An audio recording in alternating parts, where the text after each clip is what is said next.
abrir nuestras Biblias. Se puede quedar ahí sentadito. Vamos a estudiar hoy una porción pequeña de la palabra que titulé Fuego que consume. ¿Ok? En nuestro caminar cristiano, hermanos,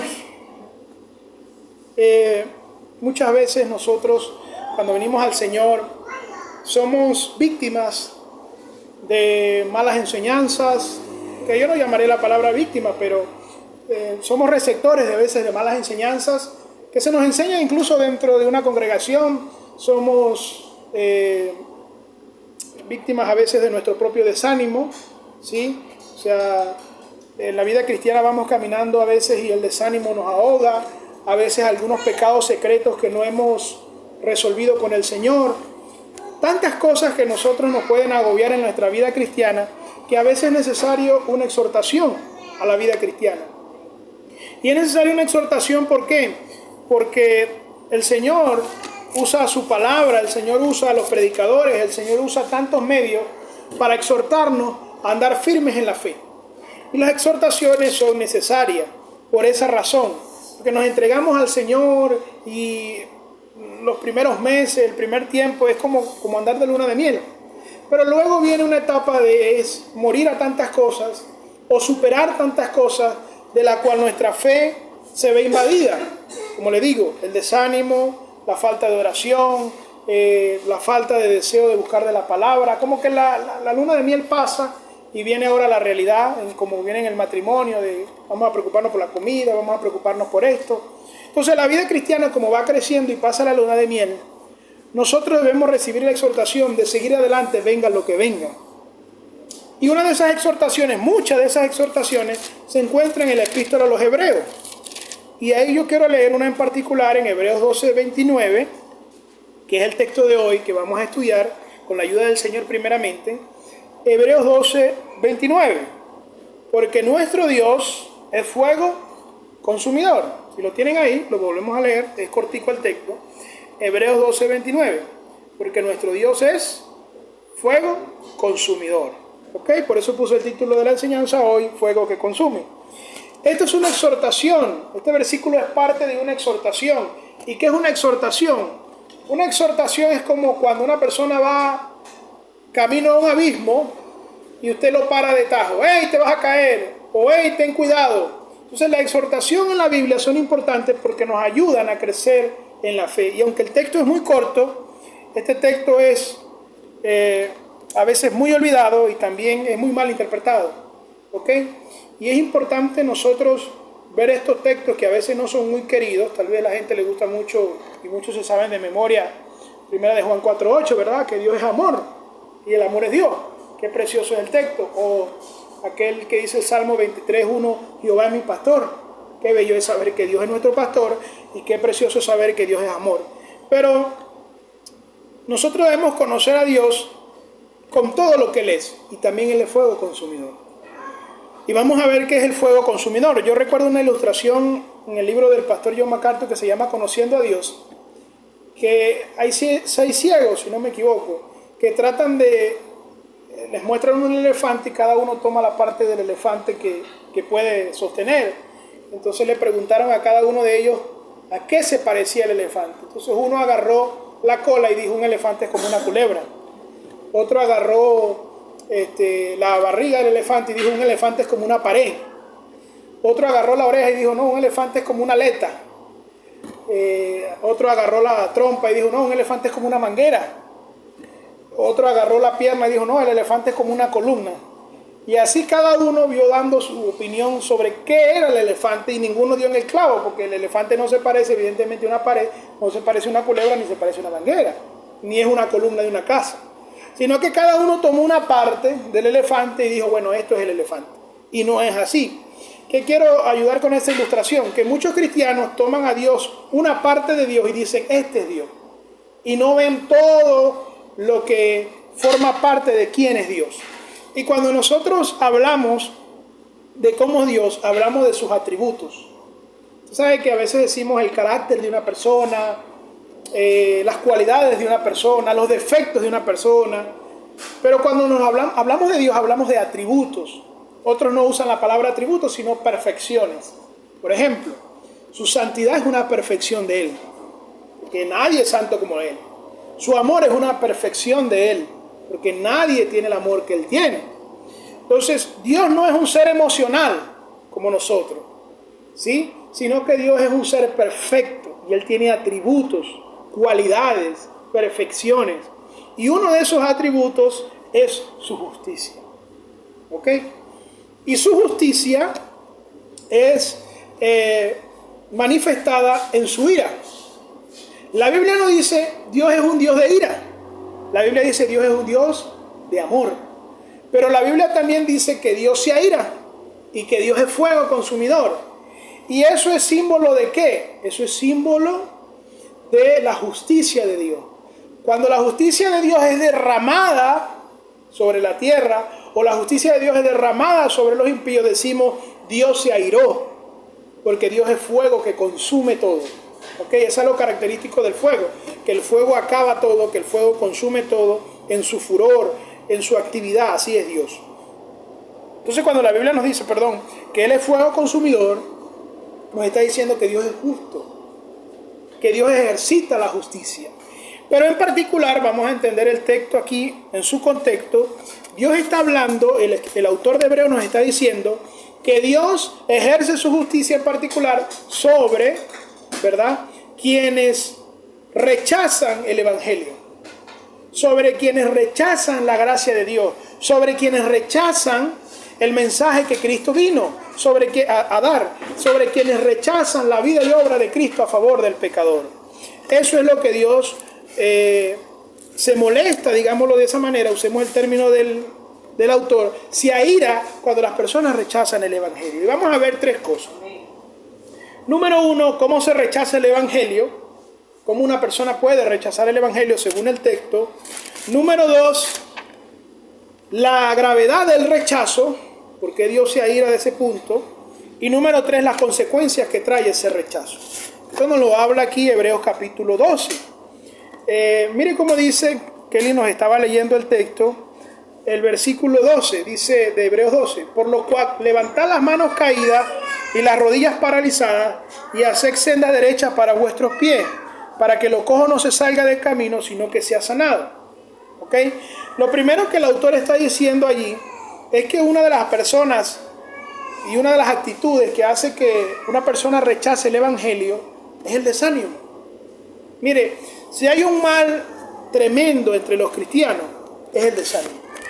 ¿El desánimo qué? El desánimo a dejar de orar, a seguir orando, el desánimo a seguir leyendo la palabra, el desánimo a seguir congregándose. El desánimo ataca a muchos cristianos. Yo siempre recuerdo y siempre cuento al que puedo esa anécdota de la persona que le dice, de la esposa que le dice a su esposo, mire mijo, párese temprano que tenemos que ir para la iglesia. Y él dice, no, yo no quiero ir porque no me gusta la iglesia, no me gusta la predicación, no me gusta la música. Deme una sola razón para yo ir para la iglesia. Y la esposa le dice, bueno, que usted es el pastor y tiene que ir para la iglesia. Entonces, esa ilustración, esa historia, nos hace ver una gravedad en el pueblo de Dios. Y es que hay un desánimo. Un desánimo por las cosas de Dios. Incluso, a veces hay desánimo en evangélicos que usted los ve aplaudiendo y feliz en la iglesia. A veces hay desánimo en ellos. Porque la música causa cierta alegría, cierto placer momentáneo. Pero, por ejemplo, al leer la palabra se desaniman, se aburren, son apáticos. A un mensaje bíblico no les gusta un mensaje que les hable de autoestima, un mensaje que les hable de prosperidad, un mensaje que les hable de que los problemas en Venezuela prontico se van a resolver. Entonces, la gente, hay un desánimo en cuanto a las cosas espirituales, un desánimo en cuanto a la enseñanza bíblica, un desánimo en cuanto a la oración bíblica. Eso hablábamos el miércoles, que ya la gente ni siquiera quiere orar de manera bíblica. La gente le quiere dar órdenes a Dios. Porque hay un desánimo a las cosas del Señor. No quieren, por ejemplo, agregar a la oración, Dios, que se haga tu voluntad. Sino que queremos todo ahorita e inmediatamente. Entonces le damos órdenes a Dios. La gente orando decreta, la gente orando declara, suelta, anula, desamarra y vuelve a amarrar. Cosas que la Biblia no habla, cosas que la Biblia no dice que debemos orar así. Yo nunca he visto una oración en la Biblia que la gente le dé órdenes a Dios, o que la gente decrete, anule o amarre o haga lo que sea. Pero ¿qué pasa? Que la oración bíblica a muchos cristianos los desanima. Porque la oración, al volverse diaria, rutinaria, la gente se aburre. Entonces nos volvemos como los católicos y repetimos las mismas cosas. ¿Por qué? ¿Cuál es el sentido de eso? Bueno, podemos decir que hay muchos males, pero una de las razones es que la gente rechaza de una u otra manera la gracia de Dios. Porque nosotros debemos ser llenos de ánimo al saber que nosotros nos podemos comunicar con Dios. La oración nada más es un ejemplo, que nosotros podemos hablar con Dios y que Él nos escucha. Entonces, ¿por qué vamos a orar desanimados? ¿Por qué vamos a orar aburridos si es con Dios que estamos hablando? A veces el sueño ataca, bueno, camine. A veces no tengo palabras, bueno, dígale al Señor que abra sus labios. Pero la idea, hermanos, es perseverar. La idea es no dejarnos ganar del desánimo, sino seguir adelante. Miren, una de las peores maneras de rechazar el Evangelio es ver a personas que están en la iglesia y están desanimadas. ¿Por qué? Porque usted no está mostrándole al mundo lo maravilloso que es el Evangelio. Y evidentemente se necesita una obra del Espíritu Santo para que la persona pueda estar avivada. Incluso el mismo salmista le dice a Dios en uno de los salmos: Señor, aviva mi corazón, aviva mi fe. Es necesario que nosotros sepamos, amados hermanos, que el desánimo no es bueno. El desánimo en un cristiano y en personas que vienen a la iglesia lo que hacen ver es que no hay vida allí. Usted ve los maniquí a veces en los centros comerciales, que como los maniquí están allí parados, bien vestidos, a veces hasta tienen pintada la cara, pero no tienen vida. Ellos no pueden comprar, ellos no pueden participar de ninguna de las actividades, porque ellos no tienen vida, no tienen ánimo, no tienen aliento de vida. Entonces mucha gente, lamentablemente, está así en la iglesia. Están ahí como el maniquí, bien vestidos, bien arreglados, aplauden, pero se van a sus casas y sienten un desosiego, una derrota, un vacío tan terrible por causa del desánimo. Y el autor de Hebreos nos dice que una de las razones del desánimo es la disciplina de Dios. Porque él dice en el versículo 11, es verdad que ninguna disciplina al presente parece ser causa de gozo, sino de tristeza, pero después da fruto apacible de justicia a los que en ella han sido ejercitados. ¿Qué está diciendo aquí el autor? Muchos cristianos, cuando les viene la disciplina de Dios, se llenan de tristeza. ¿Por qué? Porque cuando viene la disciplina dicen: Dios me abandonó, Dios me dejó, Dios no me tiene en cuenta. Y el autor nos dice todo lo contrario. Cuando Dios los disciplina a ustedes es porque ustedes son hijos. Y Él quiere que ustedes cambien algo en su vida que les está haciendo estorbo en su relación con Dios. Entonces, Él dice: no se entristezcan, no anden débiles, no anden desanimados. Todo lo contrario, venga lo que venga, ¿verdad? Puesto los ojos en Jesús, llenémonos de ánimo. Y usa el lenguaje: levanten las manos caídas, las rodillas paralizadas, hagan senda derecha en vuestros pies, para que lo cojo no se salga del camino, sino que sea sanado. Nosotros necesitamos hallar en Dios un gozo firme, un gozo completo en Dios. Mire, a veces la gente cree que tener gozo en Cristo es andarnos riendo y jajaja y jojojo y echándonos chistes. No, el gozo en Cristo se puede tener incluso en medio de un funeral de un familiar. ¿Por qué? Porque es un gozo espiritual. Porque es un gozo que confía en que Dios tiene en sus manos todas las cosas. El gozo del chiste, jajaja, jojojo, ese se pasa. Ese es bueno, ese Dios nos lo dio también.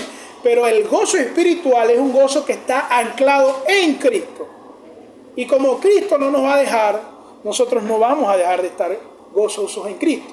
¿Qué pasa a veces? Sí, que el cristiano se desvía de Cristo en el sentido de que no pone los ojos suficientes en Cristo, sino que mira para el otro lado, mira las preocupaciones, mira sus pecados, mira su situación, mira la disciplina de Dios en su vida y dice: no, Dios se olvidó de mí, yo soy el cristiano menos querido de la iglesia. Entonces ahí viene el desánimo y viene muchas cosas que nos hacen daño, hermanos, en la vida. Entonces la solución para el desánimo, para la falta de oración, para la falta de la lectura bíblica, para la falta de ayunar muchas veces, para la falta de seguir la vida cristiana, porque la victoria está en la perseverancia, ¿Cuál es la solución? Mirar a Jesús.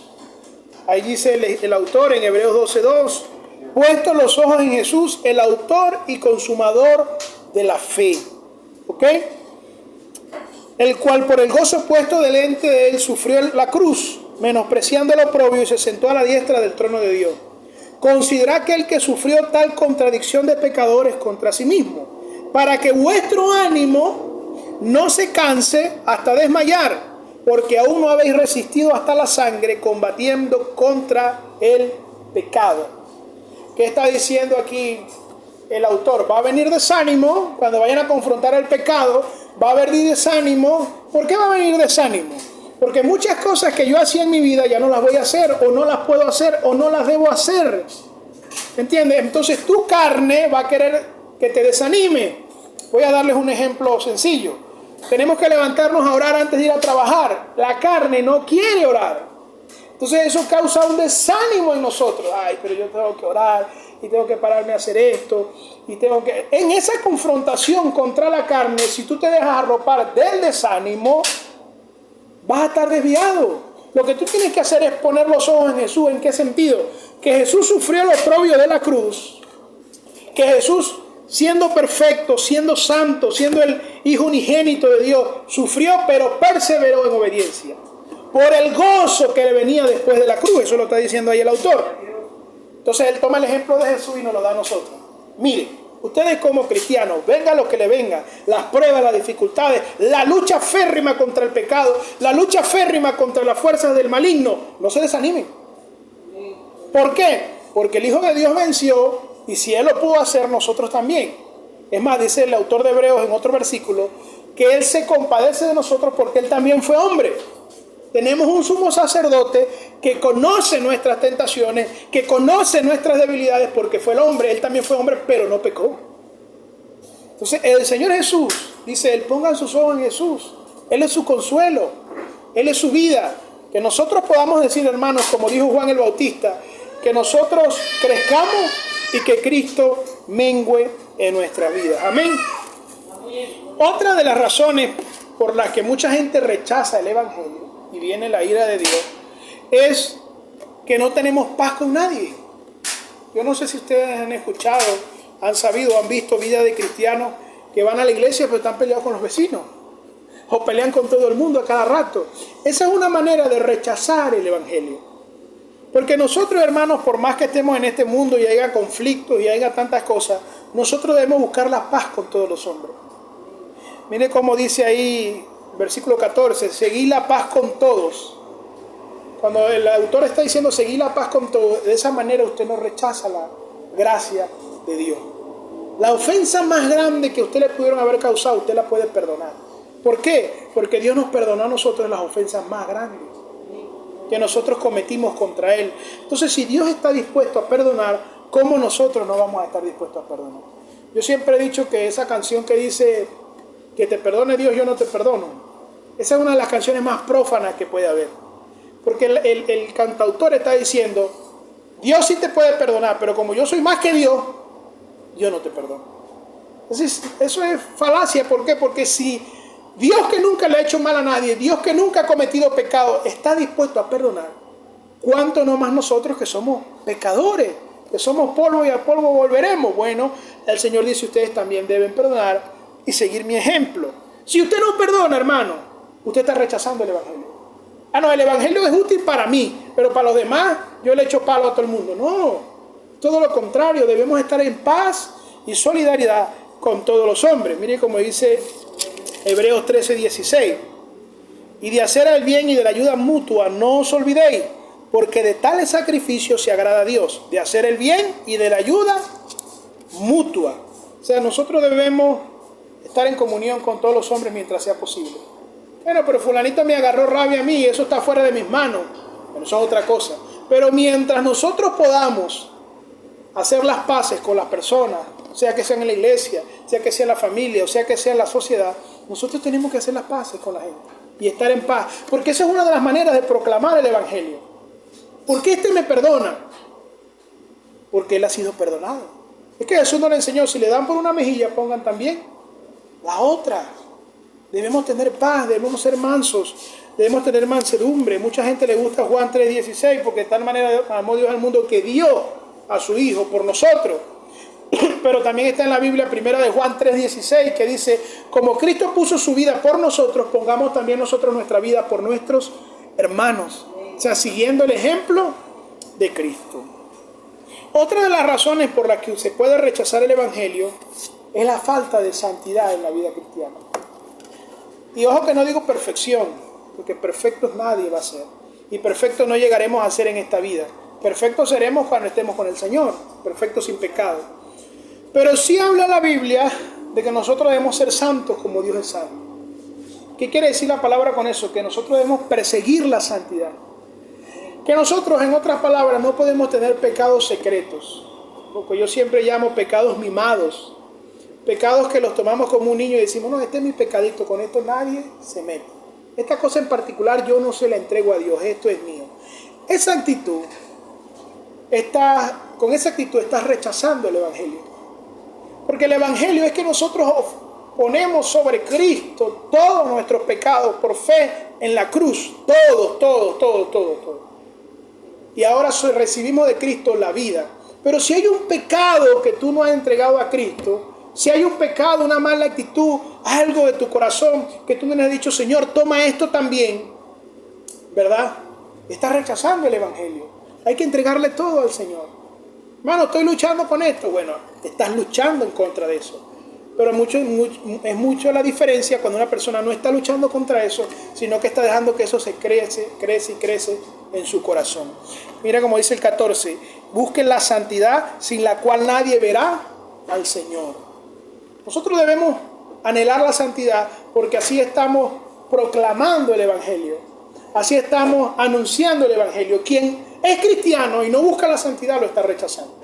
Como aquel joven que escuché yo que en una iglesia dijo, le llamaron la atención porque él tenía muchas novias y como que caía con cada una de ellas. Caía en el sentido de que tenía relaciones sexuales con ellas dentro de la iglesia. Y le llamaron la atención y él dijo, bueno, mire, Dios me perdona porque yo sigo el ejemplo de David y de Salomón. Como David y Salomón tuvieron muchas mujeres, pues él puede tener muchas mujeres también en la iglesia y estar con una y con otra. Y aunque a usted le parezca esto exagerado, hay gente que vive así en la iglesia. Hay gente que tiene años en una iglesia evangélica y no se ha casado y no le importa casarse. Es más, ya hay pastores que dicen que no es necesario casarse en el registro civil. Simplemente les da una bendición ahí y listo, porque eso no hace falta. Y bueno, ahí ignorando que las instituciones son puestas por Dios, Romanos capítulo 13, y Dios bendice también a la institución y bendice al matrimonio que se casa delante de la institución, que es el Estado, que es el gobierno. Pero bueno, lo toman como que no es en serio. Entonces, cuando falta santidad en la vida de una iglesia, en la vida de un cristiano, están rechazando el Evangelio. Porque el Evangelio es un llamado a la salvación, pero también es un llamado a la santidad. Que tú le entregas todos tus pecados a Dios. Que tú dices, Dios, aquí está todo, me arrepiento de este mal que yo hice y te busco a ti. Esa es la sinceridad que tú debes tener delante del Evangelio. No solo reconocer, no, yo soy pecador como todo el mundo, no. Es decir, Señor, este pecado, aquel pecado, esto que me gusta tanto, esto que le agrada a mi carne, yo te lo entrego a ti porque yo sé que a ti no te agrada. Así no rechazamos el Evangelio. Pero sí hay muchos entre los cristianos que rechazan el Evangelio al vivir una vida contraria al Evangelio. Entonces se conoce, hermanos, de cristianos que lamentablemente no están dando un buen testimonio delante de Dios. Y esto es triste, ¿por qué? Porque el pastor los vaya a reprender o a poner en disciplina, no. Esto es triste porque nosotros creemos en un Dios vivo. Ay, ¿qué tanto es eso que es un Dios vivo? Bueno, que incluso cuando nosotros cantamos Dios está aquí, nosotros debemos tener reverencia y nosotros debemos confesar nuestros pecados, porque cuando nosotros decimos Dios está aquí y estamos conscientes de que Dios está aquí y que el Espíritu Santo mora en nosotros, nosotros debemos saber que Dios, que es fuego consumidor, está en nosotros. O sea, en otras palabras, con Dios uno no debe jugar, con Dios uno siempre debe andar al día. Señor, perdóname por esto, Señor, ayúdame en esto, Señor, tú sabes lo que yo pienso, siempre clamando a su misericordia. El pueblo de Israel, Dios le dijo, yo estoy en medio de ustedes, mi ángel va delante de ustedes, columna de fuego, gloria, resplandor, iban ellos en el desierto. Pero cuando murmuraron a Dios, cuando blasfemaron de Dios, cuando dudaron de Dios, cuando retaron a Dios, Dios también estaba allí. ¿Y cómo se manifestó Dios? Con serpientes que los mordían y morían, con un terremoto que hizo que la tierra abriera la boca y se murieron un montón, y murieron en un día, miles. Dios no permitió que Moisés entrara a la tierra prometida, porque Moisés tenía que hablarle a una roca para que saliera agua, y no le habló a la roca, sino que la golpeó. Y Dios, a su gran siervo, Moisés, que dijo de Moisés, no hay un hombre tan manso como Moisés. Pero ese pueblo le sacó tanto la piedra a Moisés que Moisés le dio duro a la piedra en vez de hablarlo. Y Dios se molestó por eso. Le dijo, Moisés, tú no vas a entrar a la tierra prometida. Vos sabéis por qué. Ese Dios que nosotros decimos, Dios es amor, ese Dios que es amor, también es fuego consumidor. Ese Dios que es amor también se aira cuando nosotros tenemos actitudes y pecados que no queremos confesar delante de Él, que no queremos reconocer delante de Él. ¿Es que el cristiano es perfecto? No. ¿El cristiano no comete pecados? Sí, porque le surgen tentaciones, porque cede ante la tentación, pero el cristiano debe saber y debe temer, porque cree en un Dios vivo, cree en un Dios que no se le pasa nada, cree en un Dios que es 3 veces santo. Mire cómo dice la Biblia en Hebreos capítulo 10 desde el versículo 26, que esto a mí me llama la atención tremendamente y me llena el corazón de temor, porque si pecáramos voluntariamente después de haber recibido el conocimiento de la verdad, ya no queda más sacrificio por los pecados, sino una horrenda expectación de juicio y de hervor de fuego que ha de devorar a los adversarios. El que viola la ley de Moisés por el testimonio de 2 o 3 testigos muere irremisiblemente. ¿Cuánto mayor castigo pensáis que merece el que pisoteare al Hijo de Dios y tuviere por inmunda la sangre del pacto en la cual fue santificado e hiciere afrenta al Espíritu de gracia? Pues conocemos al que dijo, mía es la venganza, yo pagaré, dice el Señor. Y otra vez, el Señor juzgará a su pueblo. Versículo 31. Horrenda cosa es caer en las manos del Dios vivo. Eso lo dice el autor de Hebreos. Horrenda cosa es caer en las manos del Dios vivo. Y esa advertencia se la está dando a quienes. A quienes conocen la verdad, a quienes conocen el Evangelio, a quienes asisten a la iglesia, pero se olvidan de que Dios es un Dios vivo. Pero se olvidan de que con Dios no se juega. Incluso hay gente que a veces se entrega a Cristo por el interés de enamorar a una muchacha. Sus testimonios se han conocido. Y eso es grave. ¿Por qué? Porque Dios no quiere y no deja que nadie se burle de Él. La razón número 1 de nosotros venir a la iglesia es Dios. La razón número 1 de nosotros escuchar la palabra es Dios. Hermano, mire, esto es tan tremendo que las iglesias incluso se han olvidado de que el centro del culto cristiano es Dios, no el hombre. Usted no viene aquí, no me gustó la música, qué bueno, la música no era para usted, es para Dios. Y debemos procurar que la música exalte a Dios. No me gustó la palabra, bueno, si era una palabra bíblica centrada en la Biblia, hay un problema en nosotros, no en el predicador. Por eso, amados, nosotros debemos saber que servimos a un Dios vivo, que es celoso además. ¿Celoso en qué sentido? En que Él quiere que todos se lo hagan a Él y para su gloria. Ahora, que Él permite en medio de esa bendición que nosotros seamos edificados, que nosotros seamos restaurados, que nosotros seamos llenados de gozo o que nosotros seamos llamados al arrepentimiento. Eso es un beneficio. Pero el centro es Dios del culto cristiano. Entonces, como necesitamos entretener al hombre, bueno, vamos a echar, en vez de leer 10 versículos, vamos a echar 10 chistes. Como vamos a entretener al hombre, en vez de cantar música suave, vamos a cantar música que la batería resuene y que todo se haga un alboroto para que la gente, y si usted quiere bailar, baile ahí y listo. No, la iglesia no es para bailar. Hermano, pero danzar de gozo, bueno, pero bailar. Yo he visto gente bailando en la iglesia como si estuviera en una plaza pública bailando. Y bailando como si bailaran vallenato, qué sé yo. Yo digo, eso no se le ha enseñado, no se ha centrado a la gente de que el culto no es para ellos, hermano. No se trata de cantar calladitos o cantar el bullicio. Se trata de saber que Dios es un Dios de orden y también saber que el centro del culto no soy yo, no son mis emociones, es Dios. Pero usted sabe, hermano, que hace falta el teclado, que hace falta para crear un ambiente. Dios no obra en los ambientes. Dios obra donde se le adore con espíritu y en verdad. La iglesia cuando comenzó no tenía ni instrumentos, ni púlpitos, ni sillas. Adoraban hasta sentados, hermano. La iglesia no tenía luces de discoteca así. No. La iglesia no tenía pantallas donde se daban versículos o cantaban los himnos. No. ¿Qué tenía la iglesia? Un corazón deseoso de adorar a Dios en espíritu y en verdad. No son los métodos. Es nosotros recibir el evangelio y saber, hermanos, que el evangelio es el centro de la vida cristiana. ¿Qué le voy a predicar yo? Ay, Samuel siempre habla del evangelio. ¿Y qué más se va a hablar si el evangelio es poder de Dios para salvación? Pablo dice, yo predico de la cruz de Cristo y este crucificado. Ese es mi mensaje. ¿Por qué? Porque eso es lo que salva a los hombres. Yo puedo, mire, uno cuando predica, aprende el arte y debe deshacerse de ese arte cuando predica, que es el arte de la manipulación. Quien ha tenido tiempo predicando puede caer en ese engaño de Satanás, que es el arte de la manipulación. Usted puede manipular a la gente. Usted puede hablarle psicológicamente a la gente. ¿Cómo? Usted tiene problemas en esto, usted tiene problemas familiares, usted tiene problemas emocionales, usted tiene aquello, Dios está con usted. Pero si no se da el evangelio, simplemente el pastor o el predicador se está volviendo un psicólogo. Usted no viene a la iglesia a tener autoestima de usted, como los gnósticos. Usted viene a la iglesia a ser edificado en Cristo. Y si es pecador va a ser confrontado en su pecado.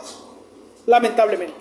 ¿Por qué? Porque la Biblia es una espada de dos filos que penetra el alma, que estremece las coyunturas. Amén. Esa es la verdad de la Biblia, hermano. Y la solución para no rechazar el evangelio por falta de santidad es despojarnos de todo peso y del pecado. Mi consejo es que usted arregle las cuentas con Dios. Que usted le diga a Dios, fallo en esto, tengo esta debilidad. Cuando ve a esta persona me pongo como una ají. Cuando ve a esta persona no quiero ni saludarla. Señor, ayúdame. Ahí dice Hebreos, capítulo 12, versículo 1. Por tanto, nosotros también, teniendo en derredor nuestra nube tan grande de testigos, despojémonos de todo peso y del pecado que nos asedia y corremos con paciencia la carrera que tenemos por delante. Usted tiene una carrera y yo también. Y usted sabe, yo no sé si usted ha visto los competidores en las carreras, ellos se ponen chores corticos y unas franelitas que eso... ¿Por qué? Porque ellos tienen que quitarse todo peso. No se pueden poner botas de caucho. Ellos no se pueden poner pantalones jeans, ni monos, porque eso es peso en exceso. No se pueden poner unas pesas ni nada de eso, porque eso es peso en exceso. Ellos tienen que estar lo más livianito posible para que sigan y lleguen a la meta. Que no, ese mismo ejemplo lo toma el autor de Hebreos y nos dice a nosotros los cristianos, ustedes se tienen que quitar primero todo pecado. Todo pecado ustedes resuélvanlo en su vida. Para que no rechacen la gracia de Dios, para que no rechacen el evangelio, resuélvanlo con Dios. Ustedes y Dios saben cuál es su pecado, que debe resolver con él. Pero también dice el autor, quítense todo peso. ¿Y qué es todo peso? Las cosas que no son pecado, pero que también me están obstaculizando en la vida cristiana. Por ejemplo, si el teléfono a mí, que no es malo, está ocupando más tiempo que Dios, eso es un peso extra que usted debe soltar. Que venda el teléfono, no, que usted debe darle más tiempo y el tiempo primario a Dios antes que las demás cosas. Hermano, el teléfono no, ¿es pecado? No, lo que sí estoy diciendo es que es un peso. Si usted lo pone primero que Dios, es un peso. ¿Ok? Si usted pone a su esposa y su familia primero que Dios, es un peso. Es malo tener familia, es malo tener esposa, ¿no? Pero si usted lo pone primero que Dios, es un peso. ¿Qué te está estorbando en la carrera de la fe? ¿Qué debes hacer? Poner las cosas en orden. Jesús dijo, el que ama a padre o a madre o a hijo más que a mí, no es digno de mí. Él no está diciendo que no amemos a nuestros hijos ni a nuestros padres. Él lo que está diciendo es, el que se compromete conmigo debe amar más a mí, me debe amar más a mí que a sus hijos. El que es mi discípulo debe amarme más a mí que a sus padres. Eso es lo que está diciendo Jesús. Él quiere un compromiso con nosotros. Y también el autor de Hebreos nos da un ejemplo de un hombre que se llamó en la Biblia Esaú. Esaú era hermano de Jacob. Eran dos hermanos que nacieron el mismo día. Vamos a decir que cuando nacen el mismo día pero no se parecen, ¿cómo se llaman? Morochos, ¿no? Gemelos son los que se parecen, ¿no? Morochos. Ellos eran morochos porque no se parecían. Uno era peludo, el otro era lampiño. Uno le gustaba la cacería, el otro le gustaba estar en la casa, que era Jacob. Pero resulta ser que el que nació primero, que era Esaú, un día le vendió a Jacob su primogenitura, es decir, su bendición por nacer primero. Porque él era el que había nacido primero. Eso era una honra. Recibía doble herencia, era el papaú para el jefe de los demás cuando se moría el padre de familia, el hijo mayor. Entonces, ¿qué dice aquí? Un día el hombre llega cansado de la cacería y Jacob le dice, vendeme tu primogenitura, vendeme tu bendición. Ay, voy a morir de hambre, dale pues, dame ese plato de lentejas que yo te vendo mi primogenitura. Y él no tomó en cuenta la bendición de Dios. Después, cuando su padre Isaac bendijo a Jacob, Esaú dice que lloró delante de su papá y hay una bendición, bendíceme a mí también. Y le dijo, no, ya tu hermano se llevó la primogenitura. Y lo lloró con lágrimas. Entonces, el autor de Hebreos nos está diciendo, no sigan este ejemplo. Que ustedes rechacen el evangelio, que ustedes rechacen la gracia de Dios, que ustedes rechacen la cruz de Cristo. No sigan el ejemplo de Esaú. Que Esaú lloró después, pero lloró tarde. Y tuvo un falso arrepentimiento. Porque Esaú no lloró por sus pecados y su actitud, sino que Esaú lloró por las bendiciones que se le habían quitado. Y mucha gente es así. Mucha gente llora porque Dios los priva de ciertas cosas, pero no lloran por sus pecados.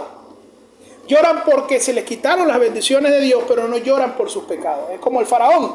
El faraón le decía a Moisés, Moisés, ora a tu Dios para que se vaya esta plaga. Y se iba la plaga. Moisés oraba y se iba la plaga. Y faraón seguía duro. Volvía a las ranas. Ora a tu Dios para que se vayan las ranas. Y Moisés oraba a Dios y se iba a las ranas, pero faraón seguía en su dureza. Hay gente así, que quiere la bendición de Dios, pero no quiere arrepentirse de sus pecados. Yo conozco incluso incrédulos que dan ofrenda a las iglesias y con eso están bien con Dios. Nunca pisan una iglesia, nunca confiesan su pecado, pero ellos le dan ofrenda a Dios. Eso no te va a salvar. Eso no va a traer bendición a ti. Dios está buscando es tu corazón, no tu dinero. Y nosotros debemos dejarle eso claro a la gente. Pero quien no se arrepiente de corazón por sus malas acciones, aún no se arrepintió. No, Padre, perdóname porque yo rechacé. No, yo quiero tu bendición, bendíceme también a mí. Jamás dijo, perdóname a mí, o que Dios me perdone. No, él quería la bendición, no quería arrepentirse de sus pecados. Esos que quieren las bendiciones del evangelio, pero no quieren el evangelio o no quieren la gracia de Dios en su vida, están rechazando a Dios. ¿Cuántos jóvenes están hoy en las iglesias porque los obligan sus padres? Jóvenes que están en la iglesia, muchachos, yo he visto ejemplos de esto. Y se están perdiendo la mayor bendición que es recibir el evangelio. Gente que va a la iglesia como un católico va a la misa por cumplir. No, nosotros debemos recibir el evangelio y no rechazarlo. No seamos como Esaú, que era un pecador, que se justifican delante de Dios. Dice Pablo que esta clase de gente, dice el autor de Hebreos, que esta clase de gente es como una levadura que leuda toda la masa, que ese prófano contamina a toda la congregación. Mire cómo dice ahí Hebreos, mirad, no sea que alguno deje de alcanzar la gracia de Dios, que brotando alguna raíz de amargura os estorbe y por ello muchos sean contaminados. No sea que haya algún fornicario o prófano como Esaú, que por una sola comida vendió su primogenitura. ¿Qué está diciendo aquí el autor? Miren, puede haber entre ustedes un corazón que tenga raíz de amargura. Ahí la raíz de amargura es obstinación. Gente que se queja de todo, gente que murmura de todo. Ahí la palabra raíz es lo mismo que vivían los israelitas en el desierto, que se quejaban de Dios, que uno le decía a otro, este Dios nos abandonó, este Dios nos dejó, Moisés se fue para la montaña y nos dejó, vamos a hacernos un becerro de oro. Ese, hermano, esa raíz de amargura se levanta en medio de muchos cristianos y están rechazando el evangelio, que ponen incluso restricciones a los demás. ¿Cómo va a ser este evangélico si este no se viste como yo? Son gente que leuda a la congregación y corta la gracia de Dios, rechaza la gracia de Dios en medio de la congregación. También Esaú rechazó no solamente la bendición de Dios, sino que también rechazó a Dios. Y Esaú tuvo un falso arrepentimiento. Cuidémonos nosotros de no ser como Esaú. Número 2, y este punto es más breve, nosotros debemos ver también la gravedad del rechazo. ¿Por qué? ¿Por qué Dios se aira tanto porque la gente rechace el evangelio? Bueno, mire, a veces la gente pide la justicia de Dios para un violador. A veces la gente pide la justicia de Dios para alguien que mató a un niño. Usted no ha visto que la gente, cuando llega una persona, un ejemplo, un motorizado y choca a un niño y lo mata, hay que esconder al motorizado porque la comunidad quiere linchar al motorizado por esa gran maldad que hizo, por ir corriendo a tantos kilómetros por hora. Que la gente quiere imponer su justicia y castigar, que se muere, que se pudre en la cárcel o que se muera y se meta para la quinta paila del infierno. La gente quiere la justicia rápido. Y cuando la gente rechaza el evangelio, no ve que lo que está rechazando en el fondo es el mensaje de reconciliación que Dios le ha dado al mundo. Y quien rechaza el evangelio está rechazando al Hijo de Dios, al que Dios más ama, en quien Dios se complace. Entonces, una vida que rechaza el evangelio, ¿qué puede esperar? Juicio de Dios, ira de Dios. Juan 3:36, porque el que no cree en el Hijo de Dios, la ira de Dios está sobre él. Esto no es juego, hermano. Rechazar el evangelio no es cuestión de complacer. No, voy a recibir el evangelio para complacer a Samuel, o voy a recibir el evangelio para complacer a mi esposa. No, es recibir el evangelio para estar en cuentas con Dios. Porque si no, estamos rechazando el mensaje que Dios trajo al mundo, a su Hijo Jesús, a morir por nosotros los pecadores. Entonces, la gravedad del rechazo es que el único medio de salvación que Dios dispuso para hacer las paces con Él, tú lo estás rechazando. Entonces esto es grave. Y el autor dice desde el versículo 18, si Dios no perdonó a los israelitas que estaban en el monte Sinaí recibiendo la ley de Dios, cuando Dios le dio las tablas a Moisés, Éxodo capítulo 19, no voy a leer la historia, se las voy a resumir. Cuando Dios estaba hablando con Moisés en el monte Sinaí, que le dio las tablas, Él le dijo a Moisés, Moisés, pon límites al monte, que nadie pase el monte, porque el que pase el monte, sea animal o sea persona, va a ser muerto. Porque no están puros, porque no son santos. Nada más tú, Moisés, entra. Ni siquiera los sacerdotes, ni siquiera los ancianos del pueblo. Solo tú, Moisés, vas a entrar. ¿Por qué? Porque puede ser que los consuma en mi ira. Miren cómo dice el autor. Porque no os habéis acercado al monte que se podía palpar y que ardía en fuego, a la oscuridad, a las tinieblas, a la tempestad. Es decir, hubo un tiempo donde Dios se manifestó. Hubo un tiempo donde Dios se glorificó en medio del pueblo de Israel, ¿sí? Y Dios fue santo y Dios fue justo en decir, quien transgrede mi pacto, quien peca contra mí en la ley de Moisés, se va a ver conmigo. Al punto que la ley de Moisés dice, con 2 o 3 testigos, quien quiebra la ley de Moisés muere irreversiblemente. Tanto era estricta esta ley que una vez un hombre estaba cargando en sábado una leña y lo mataron a pedrada por romper la ley del reposo, del día de reposo.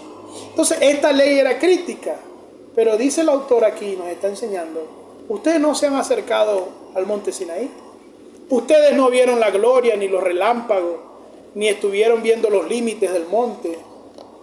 Ustedes, ese pacto, esa ley que fue entregada con tanta gloria y majestad y santidad, ustedes no se acercaron a eso. Ustedes se acercaron a algo más santo. Ustedes se acercaron a algo más digno de gloria. Ustedes se acercaron a algo más glorioso. Usted y yo. ¿Qué es eso más glorioso? Mire cómo dice el versículo 21. Perdón, el 22. Sino que os habéis acercado al monte de Sión. Él hace una comparación. Los israelitas se acercaron al monte Sinaí, pero nosotros nos hemos acercado al monte Sión. ¿Y qué es el monte Sión? La Jerusalén celestial. Y él dice además que nos hemos acercado a millares de ángeles que adoran a Dios, que nos hemos acercado a los primogénitos inscritos en los cielos, que nos hemos acercado a Dios, el juez de todo, que nos hemos acercado a los creyentes del Antiguo Testamento, a los espíritus de los justos hechos perfectos, que nos hemos acercado a Jesús, el mediador de un nuevo pacto, y a su sangre, que habla mejor que la de Abel.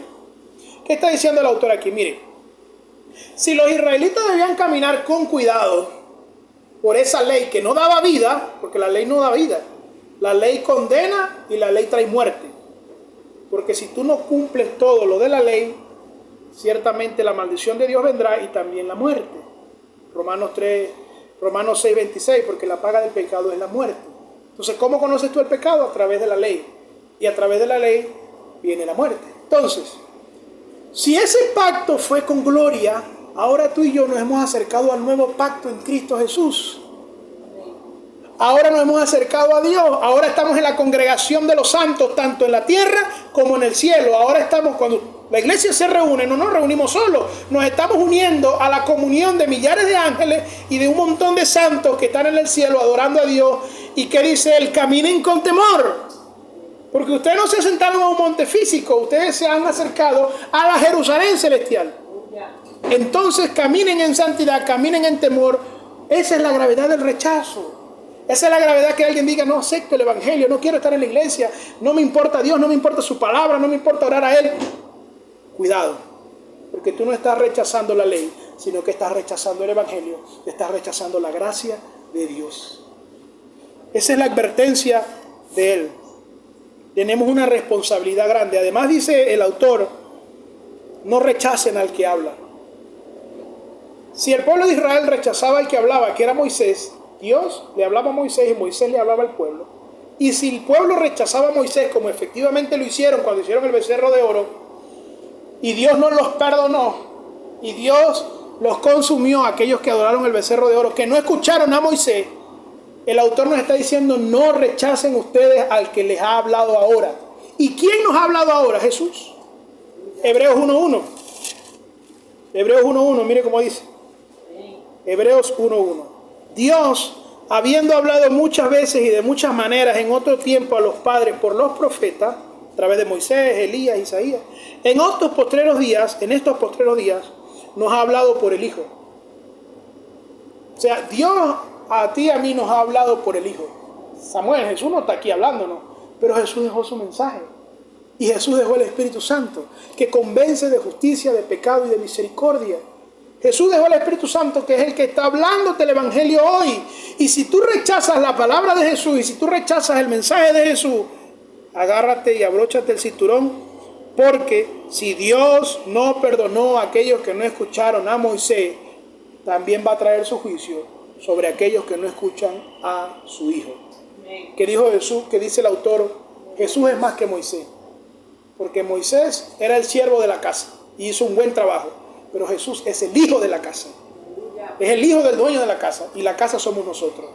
Entonces, andemos con temor, andemos con reverencia. ¿Cuál es la consecuencia? Número 3, ya vamos terminando.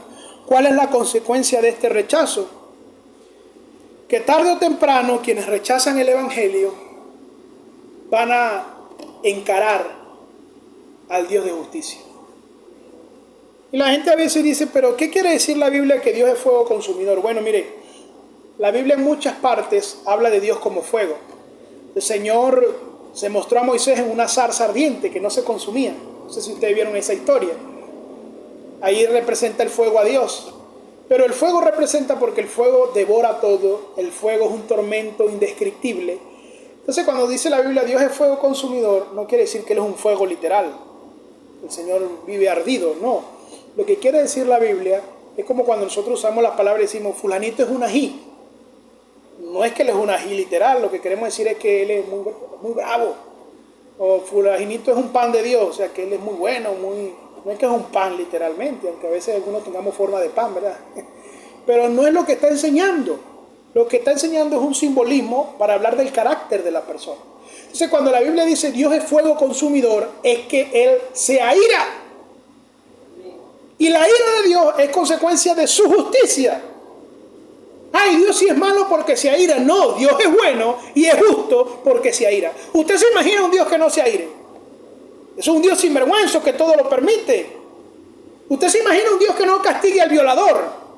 ¿Usted se imagina un Dios que no castigue al homicida? ¿Usted se imagina un Dios que no castigue a los políticos corruptos? No, Él castiga a todo pecador que no se refugie en Cristo. Dios lo castiga. Dios va a derramar su ira tarde o temprano. Temprano en esta vida, Romanos 1:18, porque la ira de Dios se manifiesta desde el cielo contra toda impiedad e injusticia de los hombres que con injusticia, ¿verdad?, obstaculizan la verdad. ¿Qué está diciendo el autor ahí? Toda persona que se opone a la verdad, toda persona que rechaza el evangelio, toda persona que con su vida y con sus actitudes obstaculiza el evangelio, la ira de Dios va a venir sobre esa persona en esta vida. En su casa, si quiere leer Romanos 1, y usted ve cómo el juicio de Dios se manifiesta sobre la vida de las personas que detienen el evangelio y que rechazan el evangelio. Y también tarde, digámoslo así, porque en la eternidad Dios va a mostrar su ira de una manera tan grande que la gente va a querer la muerte. Miren, yo he visto películas donde torturan a gente, pues asesinos o cosas así, y el capturado o el secuestrado dice: mátenme, mátenme. No, no te vamos a matar, te vamos a torturar. Y la persona quiere la muerte porque las torturas son muy feas y lo mejor es la muerte. Bueno, en una manera más grave, en una manera más preocupante, va a venir la ira de Dios sobre este mundo, que la gente va a desear la muerte. Apocalipsis 6, versículo 16, dice: y decían a los montes y a las peñas los hombres: caed sobre nosotros y escóndanos del rostro de aquel que está sentado sobre el trono y de la ira del Cordero. No queremos ver a Dios, no queremos ver a Cristo, porque su ira viene sobre el mundo. Mire cómo dice el 17: porque el gran día de su ira ha llegado, y ¿quién podrá sostenerse en pie? ¿Quién se puede sostener en pie delante de un Dios airado? O delante de la ira de nuestro Dios. ¿Quién se puede sostener en pie? Dijo: nadie. Nadie puede justificarse ante la ira de un Dios. Y nadie va a defender a un pecador. Cuando agarran a un violador o cuando agarran a un homicida, nadie dice: vamos a defenderlo. No, porque se merece su castigo. Entonces el pecador que rechazó a Cristo, el pecador que rechazó el evangelio, el pecador que rechazó la gracia de Dios, que está delante de Dios, no va a poder objetarle nada a Dios. Ah, tú rechazaste a mi hijo, tú rechazaste el evangelio. He aquí la ira de Dios sobre el pecador, no solamente por el rechazo del evangelio, sino por toda su vida llena de pecado. Esa es la verdadera realidad, hermanos, que Dios castiga, que Dios se aira contra el pecador. Concluyo con esto, hermanos. Una nota de esperanza en medio de esta ira de Dios. La gente a veces me dice: Samuel, a vos te gusta hablar mucho del juicio y del pecado. Pero es que nosotros tenemos que alertar a la gente sobre esto. Yo no les voy a hablar a ustedes aquí que Venezuela va a prosperar en 2024, que llegue otro gobierno. Eso no edifica a nadie, hermano. Yo no les voy a hablar a ustedes aquí de 7 pasos para ser rico y 7 pasos para tener una autoestima grande. No, ni le voy a echar 4 chistes para que usted se ríe y se vaya tranquilo para su casa. No, la tarea del predicador es advertir a la gente. La tarea del predicador es señalar a la gente que hay un castigo eterno y que hay una salida para ese castigo eterno. Entonces la nota esperanzadora es que en toda la Biblia, desde Éxodo, Números, Nehemías, los Salmos y toda la Biblia, todo el mensaje de la Biblia es, la nota esperanzadora ante la ira de Dios es 2 cosas: que Dios es tardo para la ira y grande en misericordia. ¿Por qué si hay tanta injusticia en el mundo? ¿Por qué si hay tanta maldad en el mundo? Dios no acaba la maldad.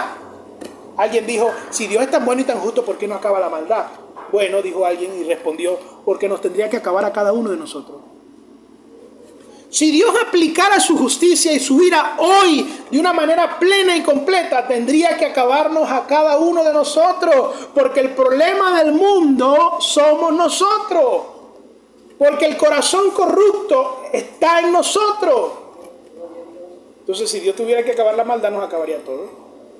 Pero dice el Salmo 86:15, el Salmo 86:15, lo siguiente: mas tú, Señor, Dios misericordioso y clemente, lento para la ira y grande en misericordia y verdad. La primera realidad es que Dios es tardo para la ira, dándole oportunidad al pecador que se arrepienta. Pero también dice el texto que el Señor es grande en misericordia. ¿Qué quiere decir eso? Esa palabra misericordia y verdad es la que nosotros dimos en el primer mensaje que dimos aquí, Juan 1:17, porque con Jesucristo conocimos la gracia y la verdad. ¿Qué es lo que conecto aquí? Número 2, para ser libres de la ira de Dios, no debemos huir de Dios, sino venir a Dios a través de su Hijo Jesucristo. Ese es el mensaje alentador, que Dios es lento para la ira y que para aplacar la ira de Dios no debemos huir de ella, sino venir a Él a través de su Hijo Jesucristo. Romanos 5:1, justificados pues por la fe, tenemos paz para con Dios por medio de nuestro Señor Jesucristo. ¿Ok? Entonces, ¿qué queremos que nos espere en esta vida? ¿La ira de Dios o la bondad de Dios? Y a veces es difícil comprender a Dios. ¿Cómo es que un Dios que es amor también es justicia? ¿Cómo es que un Dios que es bondadoso también se ira? Bueno, sepamos nosotros que si queremos disfrutar de las bondades de Dios, nosotros debemos estar en Cristo Jesús. Nosotros debemos estar impregnados de la sangre de Cristo. Una vez usted recibe a Cristo, usted es cubierto con la sangre de Cristo. Por el mismo cielo. Nosotros no somos nadie para andar cubriendo las cosas con la sangre de Cristo. Eso es una mala enseñanza cristiana. Que cubre esta casa, que cubre este carro, que cubre a Venezuela con la sangre de Cristo. No, eso no es bíblico. Primero, el que se cubre la sangre de Cristo es el mismo Cristo que nos limpia de todos nuestros pecados a nosotros. Así que el administrador de la sangre es Cristo, o Dios. Y segundo, la sangre no está para cubrir cosas materiales y cuidarlas. A veces hay gente que hasta los incrédulos, no, yo cubro a fulanito, que es primo mío, que es incrédulo y rebelde a Dios y está fumando marihuana, yo lo cubro con la sangre de Cristo. No, él tiene que arrepentirse para ser cubierto con la sangre de Cristo. Yo no soy nadie para andar cubriendo a nadie con la sangre de Cristo. La sangre de Cristo es el maravilloso privilegio de ser limpio de los pecados a aquellos que reciben y no rechazan el Evangelio. Ese es el propósito de la sangre, limpiarnos de todo pecado, y una vez limpios de todo pecado, ya la ira de Dios no está contra nosotros. Ahora somos sus hijos y podemos caminar en paz. Pero nos sigue advirtiendo el autor de Hebreos, porque el autor de Hebreos le está advirtiendo a cristianos, no a mundanos. Recuerden que ustedes ahora están cerca de Dios, cerca de Cristo, cerca de millares de ángeles, cerca de millares. ¿Por qué él habla de esto que está cerca? Porque eso es una futura promesa. Nosotros ahora tenemos comunión con Dios, pero nosotros también vamos al cielo. Así que caminemos en santidad, andemos en temor, y ese es su último mensaje, que caminemos en temor y reverencia delante de Dios. Hermanos,